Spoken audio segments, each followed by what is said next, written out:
The Galactic Empire declared humanity extinct. They held a victory parade with holoscreens showing two empty slabs under ceremonial lights. But the footage looked suspiciously crisp, staged even. What they didn't know was that their extinguished trophies were actually Baba Yaga and the American Boogeyman, and their capture was just the beginning of the Empire's end. The amphitheater fills with delegates from every corner of the Empire. Their jeweled robes catch the light, their many-eyed gazes fixed on the central stage. They have come to witness what their emperor calls the final solution to the human problem. There is a scent of ozone and foreign perfumes in the air, a mix of celebration and ceremony. The emperor rises. His voice echoes through the chamber, amplified to a spectral dread that hums in the bones of every listener. He declares humanity extinguished, not just defeated, erased. He speaks of cleansing, of order restored, of a galaxy made safe for civilization. His words are precise, his tone absolute. Holoscreens flicker to life above him. They replay the same looped footage, two empty slabs on a sterile field bathed in ceremonial light. No bodies, no proof, just polished stone and artificial glow. The image is crisp, too crisp. The edges are sharp, the shadows placed just so. It looks less like evidence and more like a stage prop. This is a culture that prizes spectacle. They understand theater better than they understand war. Victory must be visual. It must be grand. The public eats it up. They cheer as the screens glow. But in the private boxes among the high commanders, there is uncertainty. A few trade glances. A few do not clap. Hubris drives them. They believe their own show. The ceremony becomes their truth. Banners flash imperial sigils across arched ceilings. Robotic servitors pour wine into crystal goblets. The atmosphere thrums with self-congratulation. They have won. They are sure of it. Outside, energy shields hum. They glow with a soft blue light, giving the illusion of security. Guards stand at perfect attention, their weapons gleaming. They trust their technology. They trust their emperor. They do not trust what they cannot see. This is the calm. The kind of calm that comes before a detonation. The kind of quiet that isn't peace. It's the moment the fuse is lit. The Empire has dressed its victory in light and sound. They have buried their doubt under layers of ceremony. They do not yet feel the vibration under their feet. They do not hear the whisper in the wiring. They are busy celebrating a lie, and in that lie, they have built the foundation of their own ruin. The stage is set. The players are in position, and the audience has no idea what they're really watching. Two figures sit in a sterile, brutal cell. The walls are seamless gray alloy. The floor is cool to the touch. A single energy field hums where a door should be. This is Cell 7. The Empire's most prized trophies are not on display in the Victory Hall. They are here, alive. Their calm is unnerving. They show no fear, no desperation. Their composure is absolute. It unnerves the guards. It unsettles the watching commanders. These are not broken prisoners. They are waiting. Baba Yaga sits with her back straight. Her posture is composed. Her hands rest in her lap. Her expression is unreadable. She does not fidget. She does not look at the guards. Her eyes are half closed. She is still as deep water. She watches without seeming to watch. She is a statue in a room built to break wills. The American boogeyman is different. He fills the quiet with talk. He leans against the wall. He smiles. It is not a friendly smile. It is a sly, knowing curve of the mouth. He speaks to the guards. He asks about their shifts, their food, their home planets. His tone is light, almost casual. But there is an edge to it. A challenge. His humor unsettles them. He tells a joke about a three-headed diplomat. The guard shifts his weight. He does not laugh. The boogeyman grins. Tough crowd. He says it like he's on a stage, not in a cell. The guard's hand tightens on his weapon. He is not used to this. Prisoners should be scared, silent, grateful for breath. This one acts like he owns the room. They are a complementary pair, silence and mischief, stillness and motion. She is the anchor. He is the storm. They do not need to speak to coordinate. A glance is enough. A slight tilt of the head. They understand each other perfectly. Their strength lies in this duality. Precision and chaos working in tandem. It makes them unpredictable. It makes them dangerous, she calculates. He provokes. She plans. He distracts. They are a single weapon with two edges. The Empire sees two captives. They do not see the partnership. They do not see the trust. They see trophies. Living proof of their victory. But these are not typical captives. Typical captives break. They beg, they bargain. These two are playing a longer game. They are assessing the walls, the field frequency, the guard rotation. They are counting steps, timing heartbeats. The boogeyman winks at a nervous guard. Long shift, he asks. The guard does not answer. He looks away. The woman's eyes track the movement. She notes the hesitation, the slight tremble in the guard's hand. These are small things, tiny cracks in the Empire's discipline. They collect these details. They store them away. They are building something. Not an escape. Something bigger. The cell is designed to diminish, to isolate, to crush spirit. It has no effect on them. They are not diminished. They are focused. The silence between them is not empty. It is full of understanding. The talk is not just noise. It is a tool. They are working. Even here, even now, the Empire believes it has contained a threat. It has brought a virus inside its walls and called it a prize. It does not yet know what it is guarding. It does not know what is about to wake up. The guards at Cell 7 grow wary. One is unsettled. His grip on the weapon is too tight. His eyes dart. The other is nervous. He shifts his weight from foot to foot. They are not used to prisoners like this. They expect fear. They expect submission. They do not expect calm. They do not expect talk. The prisoners test alien expectations of weakness. They act as if the cell is a waiting room, as if the energy field is a minor inconvenience. The boogeyman leans against the wall. He watches the nervous guard. He smiles. It is not a warm smile. It is a predator's smile. The guard looks away. The tension is a live wire in the room. A portability of familiarity and fear develops. The boogeyman speaks. His voice is casual. You know, he says, back home we have a game. The guards do not respond. They are trained to ignore prisoner talk. But they listen. He continues. We call it baseball. The word means nothing to them. It is a sound, a curiosity. He begins a riff on this human ritual. He describes it like he's explaining the rules of the universe. Baseball is simple, he claims. Two teams face off on a field of grass. He uses his hands to shape the space. One man throws a rock. The other tries to hit it with a stick. He makes it sound primal, elemental, a thing of dirt and force. He talks about the wind-up, the pitch, the crack of the bat, the run around the bases. It is a story of tension and release, of calculated risk. He describes the crowd, the silence before the throw, the roar after the hit. It is not just a game. It is a ceremony, a ritual of focus and courage. This reveals how humans turn ritual into courage. They take simple things, a rock, a stick, a patch of grass, and build meaning around them. They create order from chaos. They find hope in repetition. The boogeyman's description is not just talk. It is a lesson. It is a reminder of who they are, where they come from. Even in captivity, their humanity feels like a threat. The guards feel it. This is not a broken species. This is a species that invents games to test its limits, that finds patterns in the noise, that turns waiting into strategy. The boogeyman's voice is steady. His eyes are sharp. He is not reminiscing. He is teaching. He is showing them the shape of human will. It is a waking threat to pretend trophies. The Empire thought it had captured 2 specimens. It thought it had proof of its superiority, but these are not specimens. They are ambassadors of a different kind of power. The boogeyman finishes his explanation. He looks at the unsettled guard. You see, and he says, it's all about timing and patience. The guard says nothing, but his hand is shaking. The woman in the cell has not moved, but her eyes are open now. She is watching. She is measuring. The game is already underway, and the Empire doesn't even know the rules. The man mutters a simple, dangerous phrase. His voice is low, meant for one set of ears. They will lower their guard. The words hang in the sterile air. They are not hopeful. They are certain.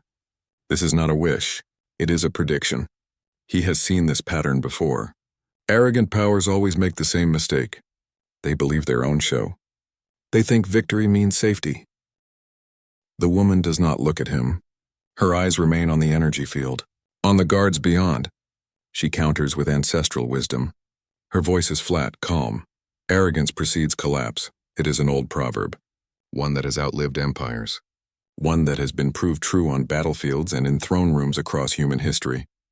It is not a quote. It is a law. Like gravity, inevitable. The dialogue shifts. It moves from defiance to calculative strategy. This is not about resisting. It is about understanding the enemy's mind. The man nods slowly. He knows she is right. They are watching a script play out. The Empire is following its nature. It will celebrate. It will grow complacent. It will assume control is permanent. That is when the cracks appear. That is when the door opens. True risk arrives not with violence but with time. A rushed attack is predictable. A hasty escape is easily crushed. But patience, that is a different weapon. It is silent. It is invisible. It works on the enemy's nerves. It lets them relax. It lets them believe the danger is past. It lets them make mistakes. The greatest threats are the ones you stop watching for. The ones you forget are there. The line is delivered without emotion. Exact. We wait. 2 words. A full strategy. They will let the Empire boast. They will let it parade its false victory. They will let the guards grow bored. Let the commanders drink their wine. Let the security protocols become routine. They will become part of the background. Part of the furniture. Invisible, forgotten. Patience kills more surely than bullets. The man says it like he is remembering a lesson from a forgotten war. It is not a metaphor, it is experience. A bullet can miss. A blade can be blocked. But patience, it works every time. It erodes resolve. It dulls alertness. It turns vigilance into habit and habit into neglect. The Empire is strong, but it is not endless. It has limits. It has tired soldiers. It has bored technicians. It has commanders who want to go home. They will let the Empire boast, then strike. The timing is everything. Not too soon. Not too late. The moment when confidence peaks, when the guards shift their weight, when the watch rotations blur, when the victory feels real, that is the moment of maximum vulnerability. That is the moment they will move. Not in anger, not in desperation. With purpose, their plan crystallizes in the sterile air. It is no longer an idea. It is a fact. They have turned the cell into a command post, the Empire's trophy room into a staging ground. They are not waiting for rescue. They are waiting for the right conditions, for the enemy to make the mistake they are destined to make. The guards outside see 2 prisoners sitting quietly. They do not see the countdown. They do not feel the clock ticking down. They are part of the show, and they don't even know it. The silence in the cell is no longer empty. It is full of intention. It is the quiet of a trap being set. The Empire is celebrating its triumph, and its 2 guests are simply waiting for the party to end. The interrogation chamber is cold. It is a theater of intimidation. Every surface is polished to a reflective shine. The air hums with suppressed energy.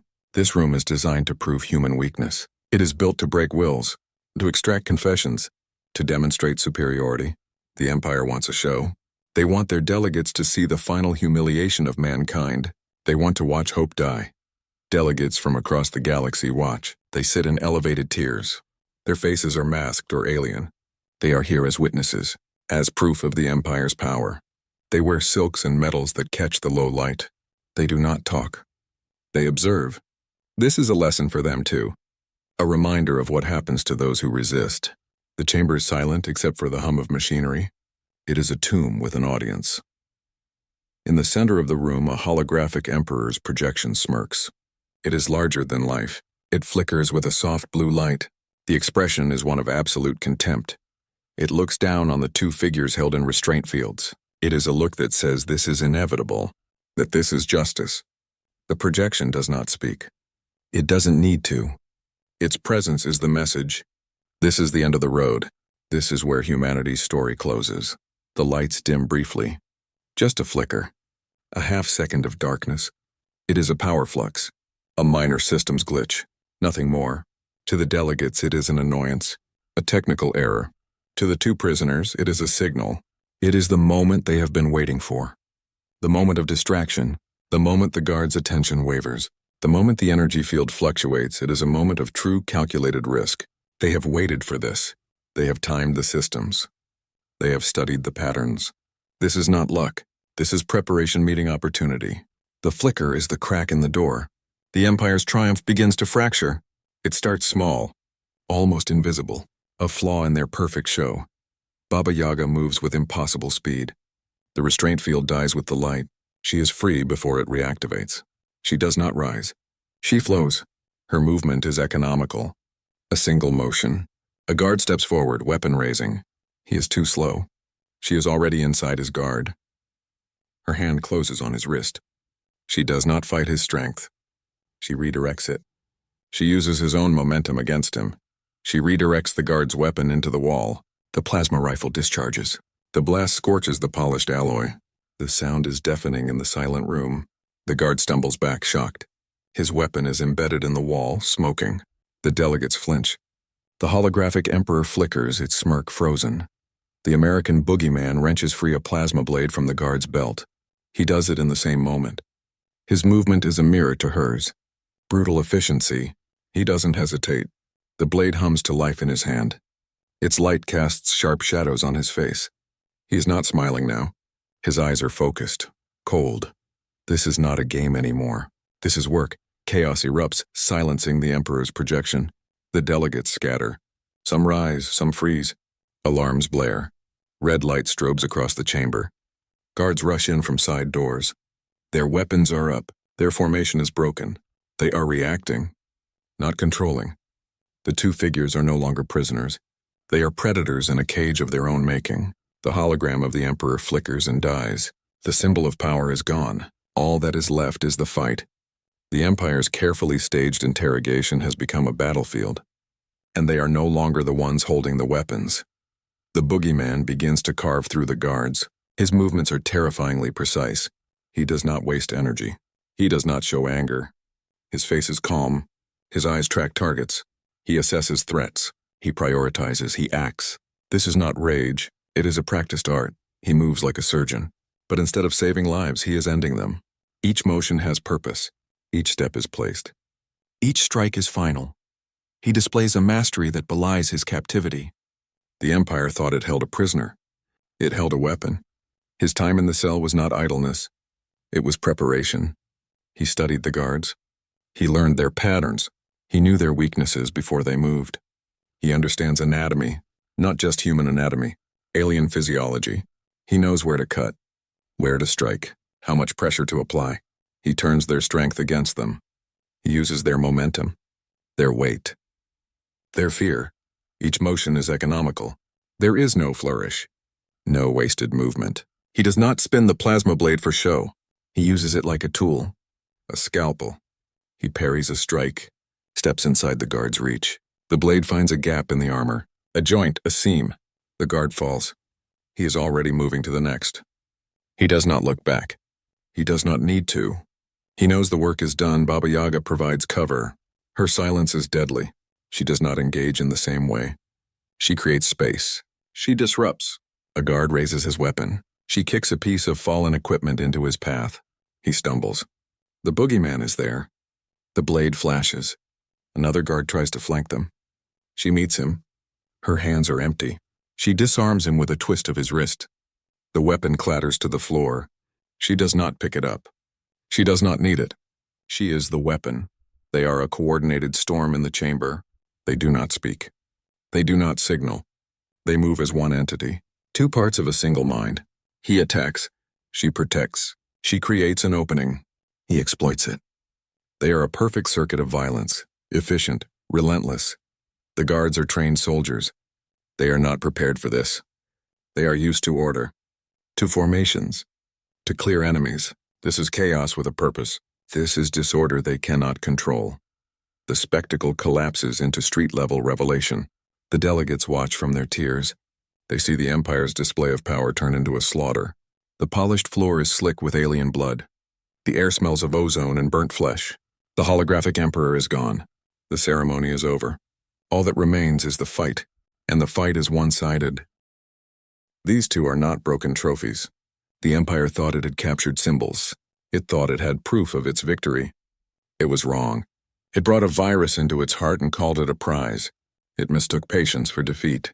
It mistook silence for brokenness. They are a calculated threat unleashed. This is not an escape attempt. It is a demonstration, a statement. The boogeyman moves through the last of the guards. He does not hurry. He does not slow. His breathing is even. His hands are steady. The plasma blade hums in the sudden quiet. The delegates are frozen in their seats. They are not witnesses to an execution. They are witnesses to a lesson. The lesson is simple. Do not underestimate humanity. Do not bring predators into your house and think they will behave like pets. The storm is not over. It has just begun. The room is quiet now except for the hum of damaged systems and the soft hiss of cooling metal. The American boogeyman stands over the last guard. He does not look triumphant. He looks focused. His eyes scan the chamber. He takes in the delegates frozen in their seats. The broken equipment. The bodies on the floor. He turns to Baba Yaga. His voice is low, clear. It cuts through the silence. He speaks a line that changes everything. Not the end, he says. The beginning. The words land like a verdict. They change the shape of the room. This was never an escape attempt. That would be too small, too simple. Escape implies running, hiding, surviving. This is something else entirely. This is a deliberate escalation into a wider plan. They are not leaving. They are advancing. The chamber is not a cage to break out of. It is a beachhead, a foothold, a position to hold. He speaks again. His voice is flat, certain. The trap is set. We proceed. The words are a command, a confirmation. This is not improvisation. This is execution. Phase 1 is complete. Phase 2 begins now. Their capture was a prelude, not a defeat. It was the first move, not the last. The Empire thought it was taking prisoners. It was accepting delivery, a package that contained its own destruction. They are infiltrators, not prisoners. They did not stumble into this cell. They walked into it. Their hands were not bound by force. They were placed there by design. The Empire's assumption about control shatters. It breaks like glass. They believed they held the narrative. They thought they wrote the story. They choreographed the victory parade. They staged the interrogation. They believed every moment was theirs to command. They were wrong. The delegates in the tiers understand now. Their silence is not fear. It is dawning horror. They see the two figures not as captives who fought back. They see them as operatives who have achieved their objective. The fight was not a rebellion. It was a signal, a transition. The real mission starts now. The Empire's security protocols, its communication networks, its command structure. These were not defenses. They were targets. The cell was the back door. They are inside the system. The boogeyman wipes the plasma blade clean on a fallen guard's uniform. The motion is practical, unhurried. He is not preparing to flee. He is preparing to work. Baba Yaga moves to a control panel on the wall. Her fingers fly across the interface. She is not trying to open doors. She is accessing deeper systems. The Empire's own technology becomes her tool.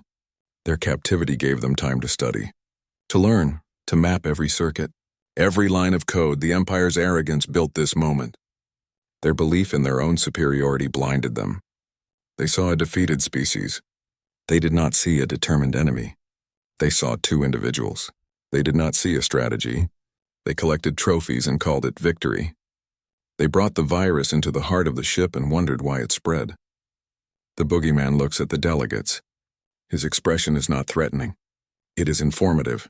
He is letting them know. The show is over. The real performance has begun. The Empire's narrative is dead. A new one is being written, and they are not the authors. They are the audience. Baba Yaga stands before a flickering console.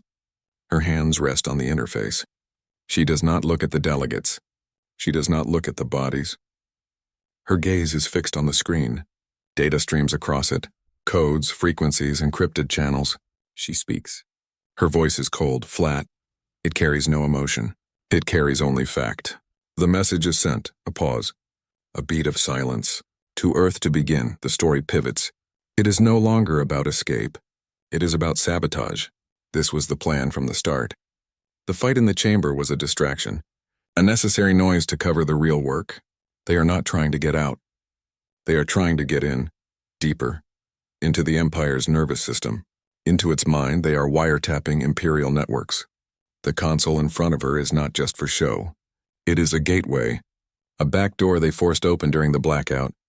Their captivity gave them time to study the systems, to find the weak points, to plant the seeds. Now they harvest. They listen to command frequencies. They intercept deployment orders. They copy tactical data. They are not just observing. They are collecting. They are learning. They are seeding fear through the command structure. This is not physical sabotage. Not yet, this is psychological. They send false reports. They create ghosts in the machine. A distress call from a secure outpost. A malfunction report from a flagship. A whisper of mutiny in a distant sector. Small things, insignificant on their own. But together they form a pattern. A pattern of doubt. A pattern of mistrust. The Empire's certainty begins to crack. Its confidence frays at the edges. The fortress is compromised, they whisper. The words are not spoken aloud. They are transmitted. They are coded into normal traffic. They slip past firewalls. They hide in routine updates. The message is simple. The stronghold is no longer safe. The enemy is inside. The enemy is listening. The enemy is you. It is a virus of thought. It infects the chain of command. It makes officers question their subordinates. It makes technicians doubt their readings. It turns certainty into suspicion. The Empire's disbelief is palpable. The delegates in the tiers feel it. The few guards still standing feel it. This was not supposed to happen. Prisoners do not do this. Prisoners beg. Prisoners break. They do not take control of the communication hub. They do not turn the Empire's own technology against it. The air in the chamber is thick with confusion. With shock, with a dawning terrible understanding. They have been outplayed. They have been manipulated from the start, a guard stammers. He is young. His armor is smeared with soot. His weapon hangs loose in his hand. He looks at the two figures. He sees no rage, no triumph, only calm purpose. His voice is a broken thing. "What are you?" he asks. It is not a challenge. It is a plea for understanding. He needs to define them, to put a name to the threat, to make it something he can fight. They are not merely free individuals. That would be too simple, too small. Freedom is a personal state. This is bigger. This is systemic. They are not two people who broke their chains. They are a force, a concept given form. They are weaponized information, a lattice of signals. Their bodies are just the delivery system. Their minds are the weapon. Their patience is the trigger. They have turned the Empire's obsession with spectacle against it. They used its victory parade as a cover, its interrogation chamber as a broadcast station, its own arrogance as the key to its downfall. The message to Earth is not a call for help. It is a command to activate. The next phase has begun, and the Empire is just now realizing it was never in control. Hidden commands spread like wildfire. They move through the Empire's networks. They are not viruses in the traditional sense. They are something more subtle, more dangerous. They are logic bombs, sleeper commands. They were planted during the blackout. They hid in maintenance protocols, in routine updates, in backup systems. They waited. They slept. Now they wake. The infection is swift and silent. There is no alert, no warning siren, no flashing light. One moment the systems are normal. The next they are not. The change is instant, total. It happens on 1,000 ships, on 100 worlds, in command centers and engine rooms. The Empire's technology betrays it, quietly, efficiently. Communications scramble without warning. A flagship receives a distress call from a sector that does not exist. A patrol ship hears its own commander ordering a mutiny. Static floods command channels. Voices break up into nonsense. Orders become gibberish. The network that held the Empire together becomes a web of noise, of confusion. The lines of command are cut. The Empire goes deaf and mute in the same instant. Navigation systems corrupt, plotting false courses. A cruiser bound for a rebel base suddenly veers toward a dead star. A supply convoy calculates a jump that would tear its ships apart.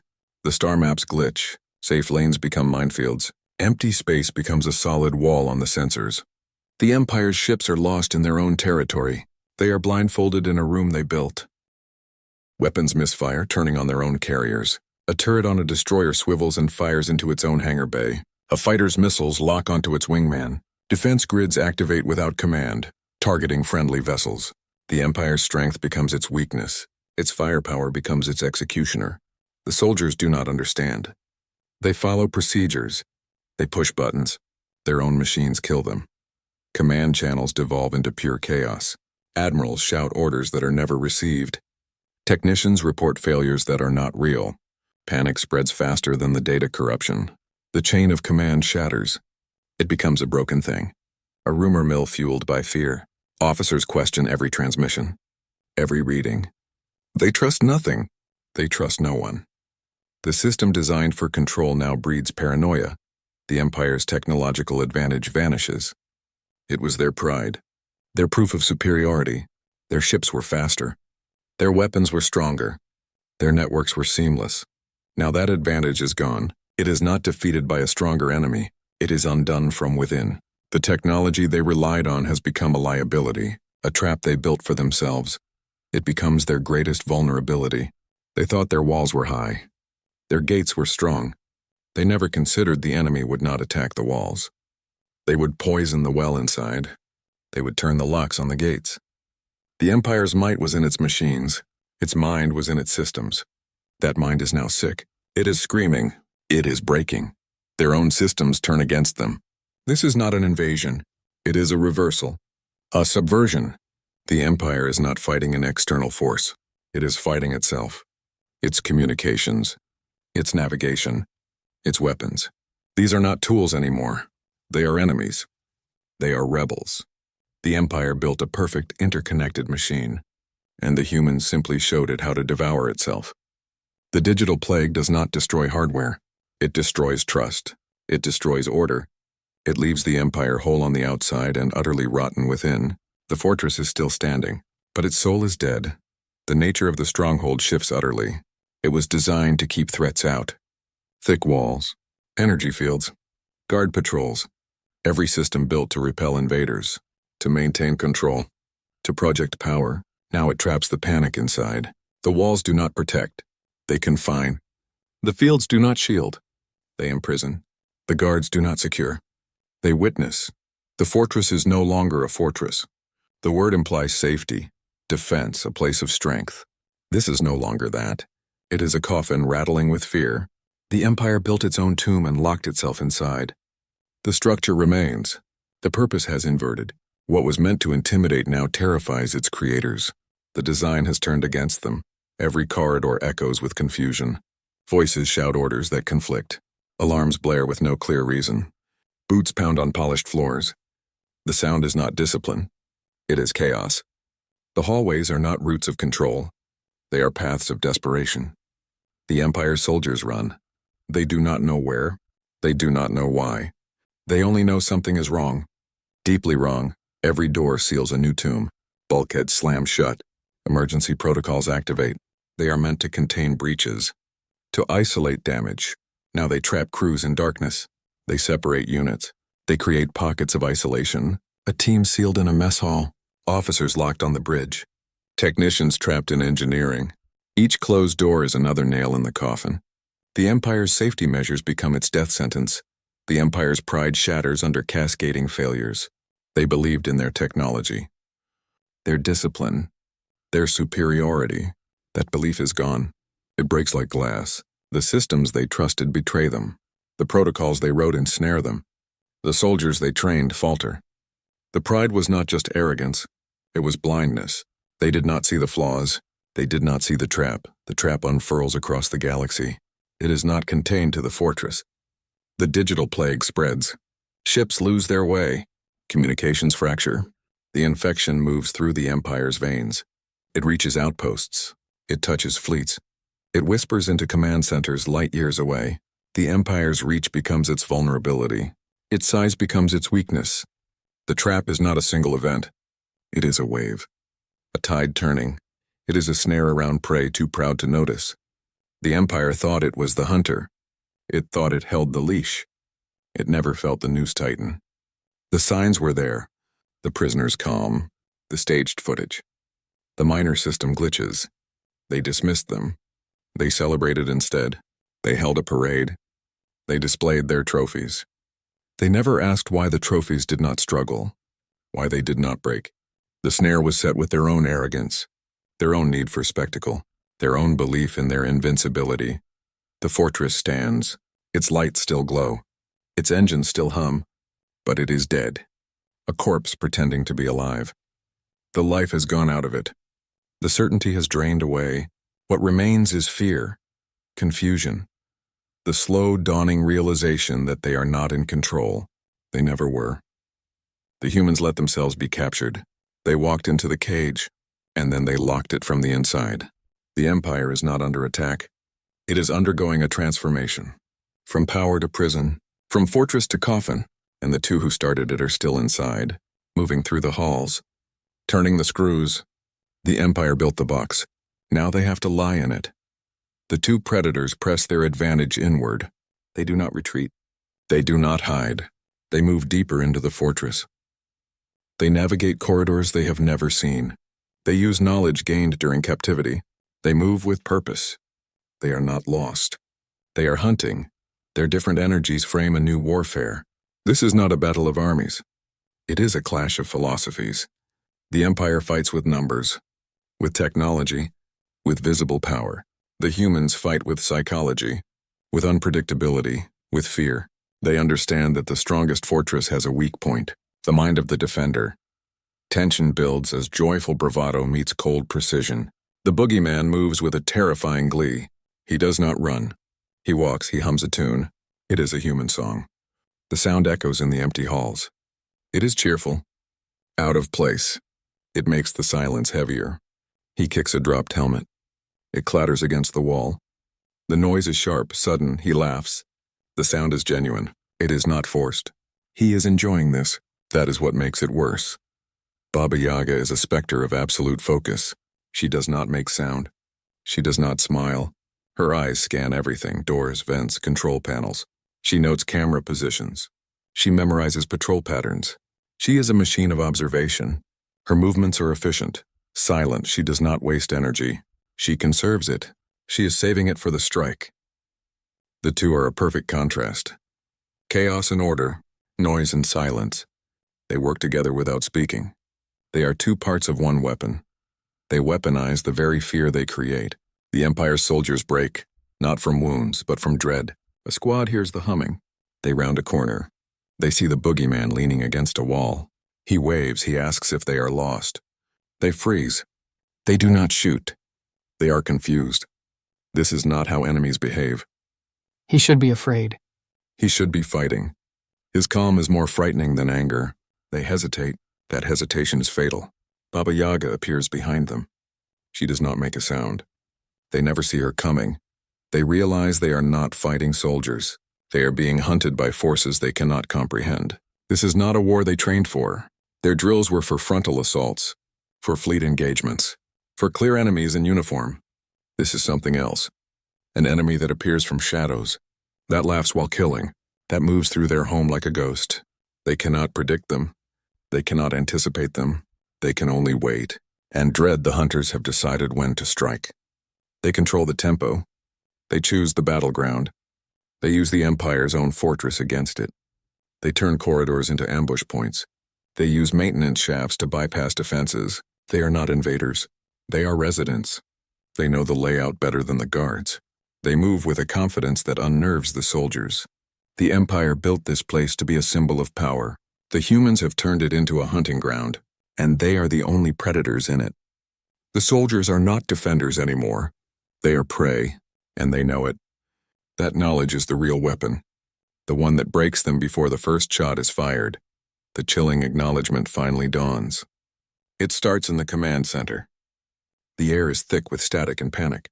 Officers shout over each other. Screens flash with errors. The noise is a wall of confusion. Then silence falls. One by one they stop. They look at the elder advisor. He has not spoken. He has not moved. He stands at the main console. His hands are flat on the surface. His head is bowed. He is reading the data, not the numbers. The pattern, the truth beneath the chaos. The elder advisor delivers the verdict. He does not raise his voice. He does not need to. The room goes still. His words are quiet. They cut through the noise like a blade. Humanity is not extinguished. A pause. A breath held by every being in the room. It is awakened. The words hang in the air. They are simple. They are absolute. They change everything. This becomes the story's thematic fulcrum. The point on which the galaxy turns. The Empire thought it had won. It thought it had erased a threat. It had done the opposite. It had provoked a reaction. It had poked a sleeping beast. and the beast had opened its eyes. The Empire's victory was an illusion. Its conquest was a catalyst. Earth's survivors have redefined power. They have shown that strength is not in numbers, not in ships, not in visible force. The Empire's fleets are useless. Its armies are confused. Its technology is turned against it. The humans fight with different weapons. They fight with patience, with intelligence, with the control of fear. They understand that the mind is the real battlefield. The Empire fought a war of destruction. The humans are fighting a war of perception. It is not about armies or fleets anymore. Those are tools of the old way. The way of obvious force. The way of banners and parades. That time is over. The humans have moved beyond it. They have shown that a single idea can be stronger than 1,000 ships. That a well-placed lie can do more damage than a bomb. That silence can be more frightening than a scream. It is about control of information, of fear. The Empire's networks are infected. Its communications are lies. Its soldiers are paranoid. They trust nothing. They fear their own systems, their own commanders, their own shadows. The humans have not fired a single shot at the homeworld. They have not launched a fleet. They have simply whispered, and the Empire is unraveling from the inside. Fear is the virus, and they have no cure. The Empire's fear grows from this recognition. It is not fear of death. It is fear of understanding. They see that they have been outthought, outplanned. They see that their assumptions were wrong. Their confidence was a weakness. Their pride was a blindfold. They looked at two prisoners and saw trophies. They did not see strategists. They did not see architects. They see that two humans orchestrated this. Just two, not an army, not a government. Two individuals. They walked into the heart of the Empire. They let themselves be captured. They used the Empire's own stage for their performance. They turned the victory parade into a funeral. They turned the interrogation chamber into a command center. They turned the fortress into a trap. Two humans against an empire, and the Empire is losing. They caused a systemic unraveling of order. The Empire's structure is coming apart, not from outside pressure, from internal decay. The systems that held it together are now pulling it apart. The protocols that ensured order now create chaos. The chain of command is broken. The trust is gone. The Empire is not being invaded. It is dissolving. It is collapsing under the weight of its own mistakes. The humans did not break the walls. They poisoned the foundation. And now the whole structure is starting to crumble. The elder advisor looks up from the console. His face is pale. His eyes are wide. He understands now. The war is over. A new one has begun, and the Empire is on the wrong side of it. The threat is a contagious weapon. It does not spread through air or touch. It spreads through the mind. It is an idea, a shift in perception. The Empire understood bombs. They understood fleets. They did not understand this. This new power is subtle. It is deadly. It bypasses armor. It ignores shields. It infects the will to fight. It is unpredictability, patience, a smile. The boogeyman's grin is not amusement. It is a tool. It confuses. It unsettles. It makes the enemy question reality. Patience is the steel in the glove. It is the willingness to wait, to let the enemy make the first mistake, to let them grow comfortable in their error. A smile can be more frightening than a scream. It suggests knowledge the enemy does not have. It hints at a plan they cannot see, a willingness to face annihilation without flinching. This is the core of it. The Empire expected fear. They expected surrender. They found neither. The two humans looked into the abyss and did not blink. They accepted capture. They accepted the possibility of death. That acceptance is a form of power. It removes the enemy's leverage. If you are not afraid to die, you cannot be controlled by the threat of death. This courage is a virus. It spreads to those who witness it. It makes the brave question their bravery. This erodes the entire galaxy's sense of order. The Empire built a universe on rules, on predictable power, on the idea that bigger armies win, that stronger fleets conquer. The humans broke those rules. They showed that order is an illusion, that the strong can be humbled by the clever, that the visible can be defeated by the invisible. The galaxy watched. They saw the unthinkable. The foundation of their reality cracked. The Empire built its rule on visible might. They showed their strength. They paraded their ships. They displayed their weapons. Their power was a performance. It was meant to intimidate, to discourage resistance. It was a language everyone understood, or thought they did. The humans stopped speaking that language. They invented a new one. Humanity fights with invisible, patient strength. Their power is in the mind, in the plan, in the willingness to wait for the perfect moment. They do not need to show their strength. They know it is there. They use time as a weapon. They use information as a blade. They strike at the enemy's confidence. Their most powerful attacks leave no physical mark. They break spirits. They shatter certainty. They learn to wear the mask of prey. This was the masterstroke. They let the Empire believe it was the hunter. They acted weak. They acted defeated. They played their part perfectly. The Empire saw what it wanted to see. It saw a broken species. It saw trophies. It never saw the trap being set. The humans understood that the best way to win is to let the enemy believe they have already won. This misdirection was their ultimate advantage. The Empire's eyes were looking the wrong way. They were watching for an attack. They were prepared for a frontal assault. They were not prepared for a smile in a cell. They were not prepared for a joke from a prisoner. They were not prepared for their own systems to turn against them. The real attack came from within, from the place they felt safest. The prisoners were the architects of unraveling. They did not just escape. They designed the collapse. They used their captivity. They turned the Empire's pride into its weakness. They studied their jailers. They learned their routines. They found the flaws in the perfect machine. They were not passive victims. They were active saboteurs. Their cell was a workshop. Their patience was their tool. Their plan was always galactic sabotage. Escape was too small a goal. Survival was not enough. They aimed for something larger. They wanted to break the Empire's spirit, to show its subjects that it was vulnerable, to prove that its power was a lie. They did not want to run. They wanted to send a message. The message is simple. Humanity is not gone. It is changed.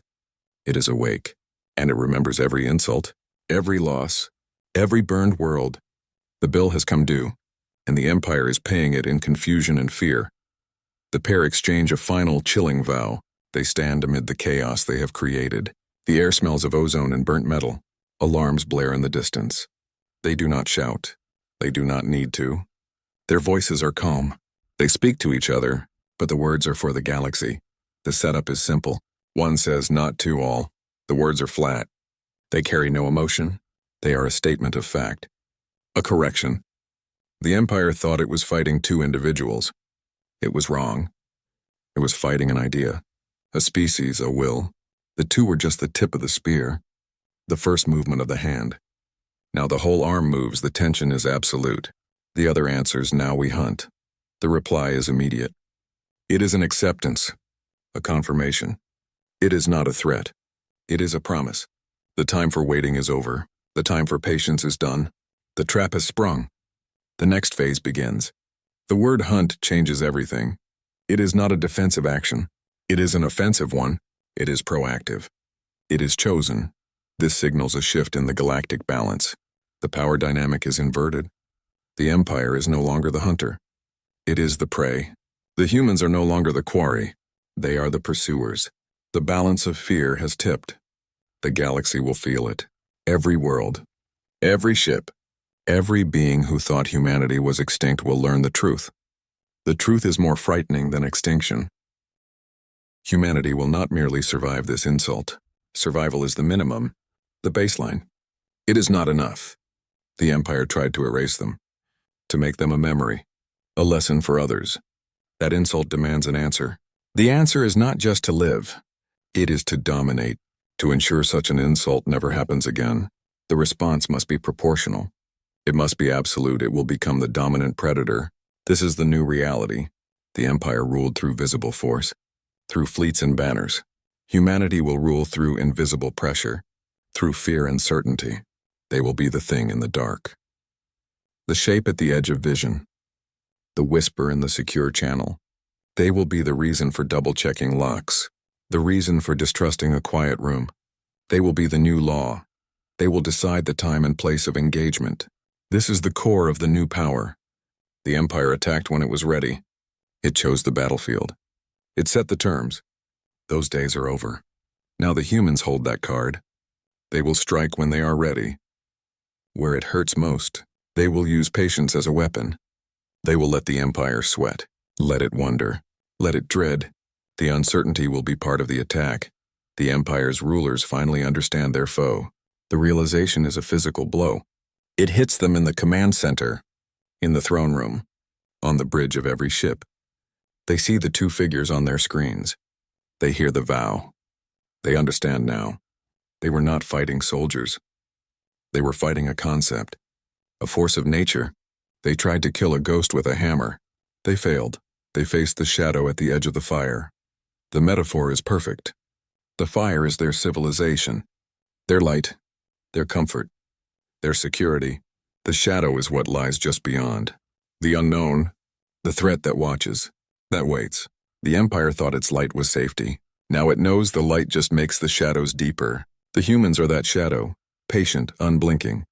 Always there, a predator's patience crowned by a promise. The patience was the preparation, the waiting in the cell, the study of systems, the planting of commands. That work is done. The promise is the action to come. The hunt, the two are linked. The patience gives the promise its weight. The Empire will now live inside that promise. They will wonder about every quiet moment, every dark corridor, every glitch in their systems. The hunt has not started. It has been announced. And the announcement is the first wound. The Empire's core certainty disintegrates. It does not crack. It shatters. This is not a gradual erosion. It is a structural failure. The foundation of their entire worldview gives way. What was solid becomes dust. What was fixed becomes fluid.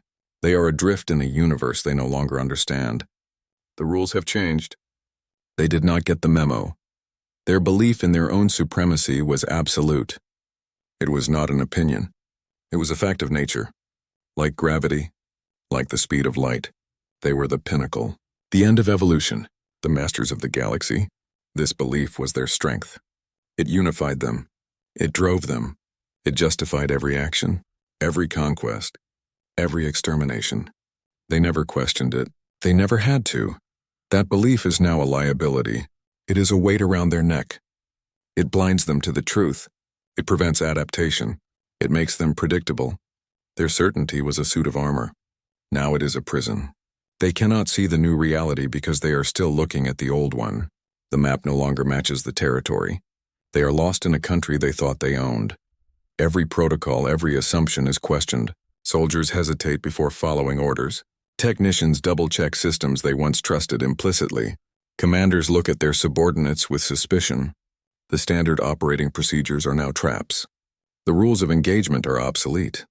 The very language of command is corrupted. A simple instruction could be a trick. A routine report could be a lie. Nothing is taken for granted. Everything is suspect. Their culture prized spectacle over prudence. They loved the show, the parade, the polished armor, the grand speeches. They believed that appearance was reality, that if something looked powerful, it was powerful. They invested in symbols, in banners, in holographic displays.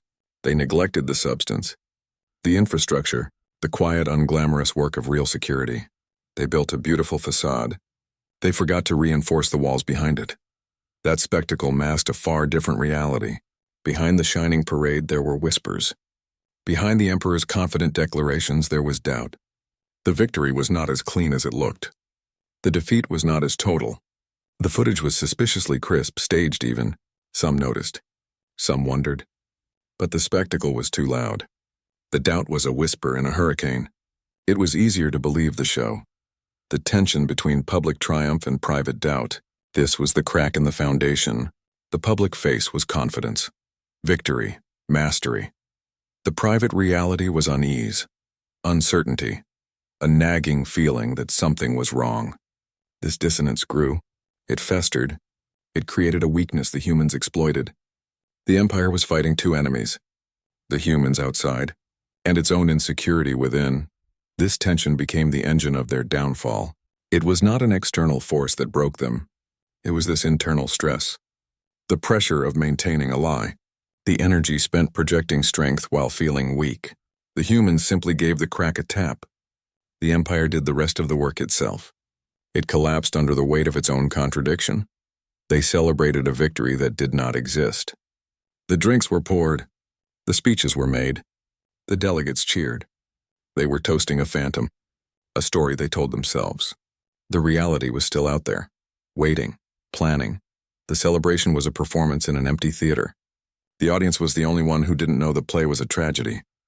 They paraded trophies that were actually weapons. They brought the virus into the heart of the ship and called it a prize. They displayed their greatest threat in a glass case and labeled it defeated. They thought they were showing their power. They were showing their blindness.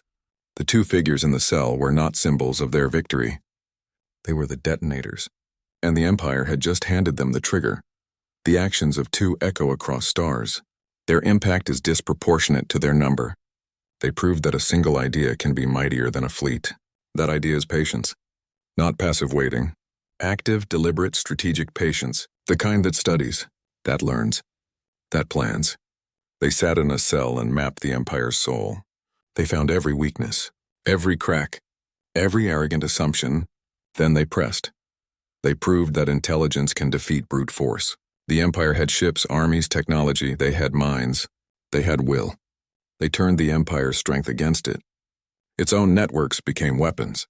Its own security became a trap. Brute force is simple. It is predictable. It moves in a straight line. Intelligence moves in curves. It adapts. It uses the enemy's momentum. It lets them build the gallows, then hangs them with the rope. They proved that arrogance is the greatest vulnerability. The Empire never considered it could lose. It never imagined its prisoners were not broken. It celebrated a victory that did not exist.